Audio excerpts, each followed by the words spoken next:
মই এটা কথা কওঁ, মই এজন অসমীয়া ল'ৰা হয় আৰু মোৰ নিজৰ স্বাভিমান আছে, আৰু সেইটো কাৰণে মই অসত্যটো সদায় অসত্য বুলিয়ে ক'ম আৰু সত্যটো সদায় মই সত্য বুলিয়ে ক'ম। আৰু সেইটো যদি কোৱাত মোক কোনোবাই বেয়া পায়, কোনোবাই মোক ক'ৰবাৰ পৰা উলিয়াই দিয়ে, মোক আজি যদি ক'ৰবাত কিবা কৰেও মই সদায় সত্যটোৱে গাম। আছোঁ কৰি থাকোঁতেনো মই সঁচাটোৱে কৈছিলোঁ আৰু সঁচাটোৱে কৈ যাম, নমৰালৈকে সঁচাই ক'ম মই।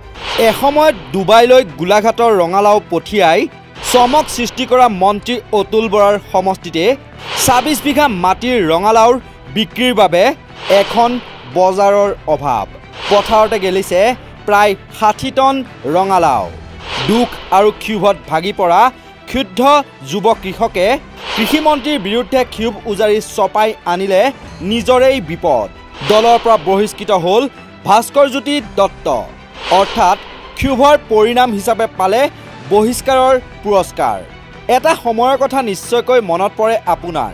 তদানীন্তন মুখ্যমন্ত্ৰী সৰ্বানন্দ সোণোৱাল আৰু তদানীন্তন উদ্যোগ মন্ত্ৰী চন্দ্ৰমোহন পাটোৱাৰীৰ উপস্থিতিত কৃষিমন্ত্ৰী অতুল বৰাই গোলাঘাটৰ পৰা 10 টন ৰঙালাও গোপীনাথ বৰদলৈ আন্তৰ্জাতিক বিমান বন্দৰৰ পৰা কাৰ্গো বিমানেৰে ডুবাইলৈ ৰপ্তানি কৰিছিল আৰু সদম্ভে ঘোষণা কৰিছিল যে বিদেশলৈ এনেদৰেই অসমৰ কৃষকৰ দ্বাৰা উৎপাদিত সতেজ শাক পাচলি ৰপ্তানি কৰা হ'ব। কিন্তু বাস্তৱত তাৰ ওলোটা ছবিখনহে দেখিবলৈ পোৱা গ'ল কৃষিমন্ত্ৰী অতুল বৰাৰ গৃহ সমষ্টি বোকাখাটতে। এইগৰাকী যুৱক ভাস্কৰজ্যোতি দত্তই গাঁৱৰ আন 4জন যুৱকৰ সৈতে মিলি কাজিৰঙা ৰাষ্ট্ৰীয় উদ্যানৰ দাঁতি কাষৰীয়া অঞ্চল ডিফলু পথাৰৰ ডেৰগঞা গাঁৱত ২৬ বিঘা মাটিত গাঁঠিৰ ধন ভাঙি ৰঙালাও, আলু আৰু ধনিয়া খেতি কৰিছিল। নিশা টঙিঘৰত থাকি বনৰীয়া হাতী খেদি খেদি অতি কষ্টৰে কৰা উক্ত খেতিৰ ফচল কৃষি বিভাগৰ অন্য মনস্কতাৰ বাবে বজাৰৰ অভাৱত খেতি পথাৰতে গেলি পচি গৈছে। বজাৰৰ অভাৱত প্ৰায় ৬০ টন ৰঙালাও নষ্ট হোৱাত দুখিত তথা ক্ষোভিত হৈ পৰিছিল যুৱককেইজন, যাৰ বাবে কৃষি বিভাগৰ মন্ত্ৰীৰ বিৰুদ্ধে সোচ্চাৰ হৈ পৰিছিল যুৱকসকল। কৃষি মন্ত্ৰী অতুল বৰাৰ বিৰুদ্ধে ক্ষোভ উজাৰি অৱশেষত দলীয় নেতৃত্বৰ ৰোষত পৰিল অগপ নেতা ভাস্কৰজ্যোতি দত্ত। ইতিমধ্যে দলৰ পৰা বহিষ্কাৰ কৰা হৈছে অগপৰ যুৱ পৰিষদৰ সহকাৰী সাধাৰণ সম্পাদক ভাস্কৰজ্যোতি দত্তক। উল্লেখযোগ্য যে 19 ফেব্ৰুৱাৰীত সদৌ অসম ছাত্ৰ সন্থাৰ পৰা গৈ অসম গণ পৰিষদত যোগদান কৰি 30 মাৰ্চত অগপৰ যুৱ পৰিষদৰ বোকাখাট বিধান পৰিষদৰ সহকাৰী সাধাৰণ সম্পাদকৰ দায়িত্ব গ্ৰহণ কৰিছিল ভাস্কৰজ্যোতি দত্তই। কিন্তু এখন সুনিৰ্দিষ্ট বজাৰ সৃষ্টি কৰি দিয়াত বিফল মন্ত্ৰীয়ে তীক্ষ্ণ বাক্যবান সহ্য কৰিব নোৱাৰি স্বাৱলম্বী হ'বলৈ চেষ্টা কৰা যুৱকক দলৰ পৰা বহিষ্কাৰ কৰি কটা ঘাট যেন চেঙা তেলহে ঢালিলে। অৱশেষত উপায়ন্তৰ হৈ এখন বজাৰৰ অভাৱত পথাৰৰ মাটিতে ৬০ টন ৰঙালাও গেলি যোৱাতকৈ অসমবাসী ৰাইজক ৰঙালাওৰ প্ৰয়োজন হ'লে ক্ৰয় কৰিবলৈ অনুৰোধ জনালে ভাস্কৰজ্যোতি দত্তই। কৃষিমন্ত্ৰী ডাঙৰীয়াইতো আমাক বস্তুখিনি বিক্ৰী কৰাৰ হেৰিয়ত একো কৰি দিব নোৱাৰিলে, আৰু মই আপোনালোকৰ ওচৰত হাতযোৰ কৰি পেলাই, অসমবাসী ৰাইজৰ ওচৰত হাতযোৰ কৰি পেলাই কৈছোঁ, যদি কোনোবাই ৰঙালাও ক্ৰয় কৰিব বিচাৰে তেন্তে আমাৰ পৰা ক্ৰয় কৰি নিব পাৰে। আমি এটা ৰেটত, যিটো ৰেট চলি আছে বজাৰত, আৰু সেই ৰেটটোতে আমি তেওঁলোকক দি দিম। আৰু তেওঁলোকে যদি কোনোবা ইচ্ছুক তেন্তে মোৰ নাম্বাৰত কণ্টেক্ট কৰিব পাৰে 9365441760। আমি আপোনাৰ 5জনমান ল'ৰা লগ লাগি খেতিটো কৰিছিলোঁ। আমাৰ উৎপাদনো ভাল হ'ল, কিন্তু আমি খেতিটো কৰোঁতে কোনো ফালৰ পৰা একো সহায় সহযোগ নাই পোৱা। আমি নিজৰ গাঁঠিৰ ধন ভাঙি পেলাই খেতিটো কৰিলোঁ। কৰাৰ পিছত এতিয়া আমাৰ বস্তু উৎপাদন হ'ল, কিন্তু আজিলৈকে বজাৰ এখন পোৱা নাই এইটো বিক্ৰী কৰিবৰ কাৰণে। আপুনি নিজেই দেখিছে গোটেই ৰঙালাও আপোনাৰ পৰি আছে, গেলিবলৈ আৰম্ভ কৰিছে, পেলাই আছোঁ। কিমান বিঘা মাটি খেতি কৰা? আপোনাৰ মোটামুটি 20 বিঘা 26 বিঘামান খেতি আছিলে। অকল ৰঙালাও আছে, উৎপাদন ভাল হৈছে। আপোনাৰ আৰু এক্সট্ৰাকৈ কৰিছিলোঁ, আপোনাৰ আলু কৰিছিলোঁ, তাৰপিছত ধনিয়া কৰিছিলোঁ, কিন্তু সেইখিনি বাৰু সৰু অলপ আছিলে, সেইখিনি বিক্ৰী হৈ গ'ল, সেইখিনি পালোঁ। কিন্তু ৰঙালাওটো আজিলৈকে আমি এটা ৰঙালাও বিক্ৰী কৰিব পৰা নাই। আৰু এইটো সন্দৰ্ভত আমাৰ কৃষিমন্ত্ৰী ডাঙৰীয়াক মই অৱগত কৰিছিলোঁ। মই যিহেতু আপোনাৰ বোকাখাট বিধান পৰিষদৰ যুৱ পৰিষদৰ এছিষ্টেণ্ট জেনেৰেল ছেক্ৰেটাৰী আছিলোঁ, কিন্তু তেওঁক মই অৱগত কৰিছিলোঁ। অৱগত কৰোৱাৰ পিছত তেওঁ কোনো ধৰণৰ পদক্ষেপ নল'লে, আৰু নোলোৱাৰ কাৰণে তাৰপিছত আমি আপোনালোকৰ সংবাদ মাধ্যমৰ 2-এজন লোক আহিছিলে ইয়ালৈ আমাৰ খেতিটো চাবৰ কাৰণে আহিছিলে। তেতিয়া আমাক সুধিছিলে যে কিহৰ কাৰণে দিব পৰা নাই, কি হ'ল কি নাই।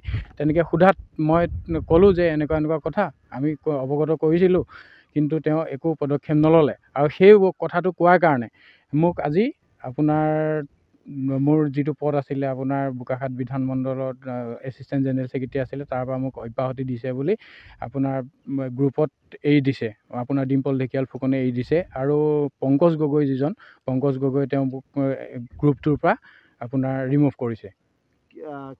কি কাৰণত আচলতে কি বুলি মানে কি কাৰণত মানে মই ক'লোঁ যে কৃষিমন্ত্ৰী ডাঙৰীয়াক মই কৈছিলোঁ, কিন্তু তেওঁ বিজি আছিল নে কি আছিলে মইতো নাজানো। ইলেকশ্যনৰ টাইম তেওঁ বিজি আছে যথেষ্ট, কিন্তু সেইটো তেওঁকো সম্পূৰ্ণ দোষাৰোপ কৰিলে নহ'ব।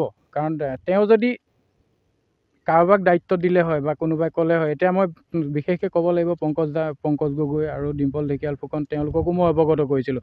তেওঁলোক বা অতুল বৰা ডাঙৰীয়া বাৰু বিশেষভাৱে ব্যস্ত থাকে, তেওঁৰ কথা বিশেষ নকওঁ। তেওঁ ঢেকিয়াল ফুকন, ডিম্পল ঢেকিয়াল ফুকন, প্ৰণৱ গগৈ, এই পংকজ গগৈ, তাৰপিছত গীতাৰ্থকে ধৰি এনেকৈ ক'লোঁ, তেওঁলোকে কোনো গুৰুত্ব প্ৰদান নকৰিলে। আৰু নকৰাৰ কাৰণে মই সেইদিনা সংবাদ মাধ্যমৰ আপোনালোকৰ লোক আহিছিলে আমাৰ খেতিটো চাবৰ কাৰণে।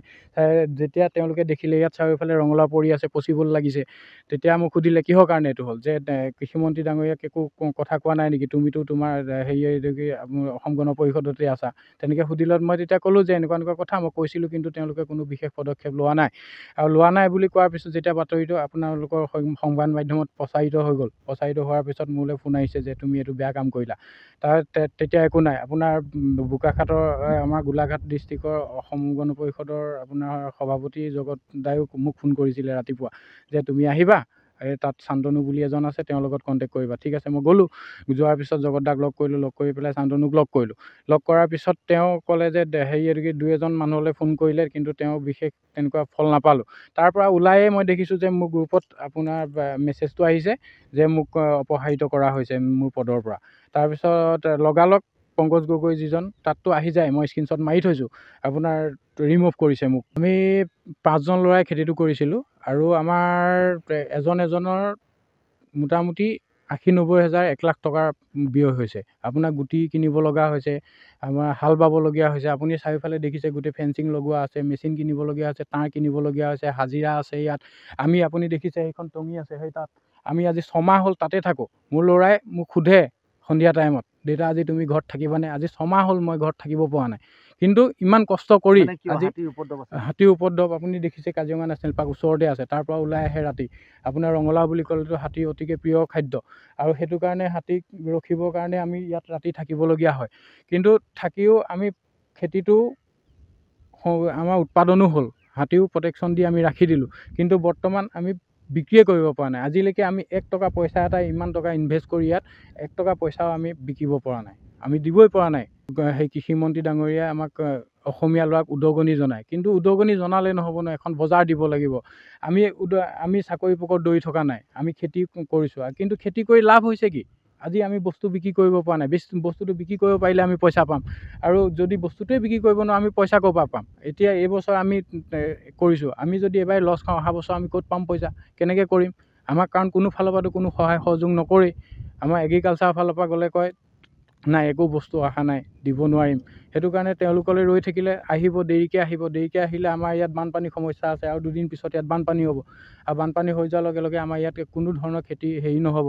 সেইটো কাৰণে আমি টাইম মতে কৰিবৰ কাৰণে নিজৰ পইচা খৰচ কৰিছোঁ, কিন্তু খৰচ কৰিতো আমি একো লাভৱান হোৱা নাই। তাৰ বুলি বিভাগৰ কিবা সহায় সহযোগ আছিল নেকি? নাই, ইয়াত কৃষি বিভাগৰ 1 টকাও সহায় সহযোগ নাই। 1 টকাওতো নাই, একো বস্তু আমাক প্ৰদান কৰা নাই। মই এটা কথা কওঁ, মই এজন অসমীয়া ল'ৰা হয়, আৰু মোৰ নিজৰ স্বাভিমান আছে, আৰু সেইটো কাৰণে মই অসত্যটো সদায় অসত্য বুলিয়ে ক'ম, আৰু সত্যটো সদায় মই সত্য বুলিয়ে ক'ম। আৰু সেইটো যদি কোৱাত মোক কোনোবাই বেয়া পায়, কোনোবাই মোক ক'ৰবাৰ পৰা উলিয়াই দিয়ে, মোক আজি যদি ক'ৰবাত কিবা কৰেও, মই সদায় সত্যটোৱে গাম। আছোঁ কৰি থাকোঁতেনো মই সঁচাটোৱে কৈছিলোঁ, আৰু সঁচাটোৱে কৈ যাম, নমৰালৈকে সঁচাই ক'ম মই। কৃষিমন্ত্ৰী তথা কৃষি বিভাগৰ অমনোযোগিতাই চৰকাৰৰ পথাৰো আমাৰ, বজাৰো আমাৰ শ্লোগান যেন পুনৰ এবাৰ ধোঁৱাচাঙত তুলিলে। নিশ্চয়কৈ ভাস্কৰজ্যোতি দত্তই যদি ৰঙালাও নষ্ট হোৱাৰ দুখ কষ্ট সামৰি সুতৰি সহ্য কৰি মুখত এমুকুৰা হাঁহি লৈ অন্য চেলা চামুণ্ডাৰ দৰে পাছে পাছে ধেমাধৰা হৈ অতুল বৰা জিন্দাবাদ ধ্বনি দি দাদাৰ গুণানুকীৰ্তনত ব্যস্ত থাকিলহেঁতেন, তেন্তে দলৰ পৰা বহিষ্কাৰ হোৱাৰ দৰে পুৰস্কাৰ লাভ নকৰিলেহেঁতেন অগপৰ যুৱ পৰিষদৰ পৰা। বোকাখাতৰ পৰা উত্তম শৰ্মাৰ প্ৰতিবেদন, নৰ্থ ইষ্ট নাও।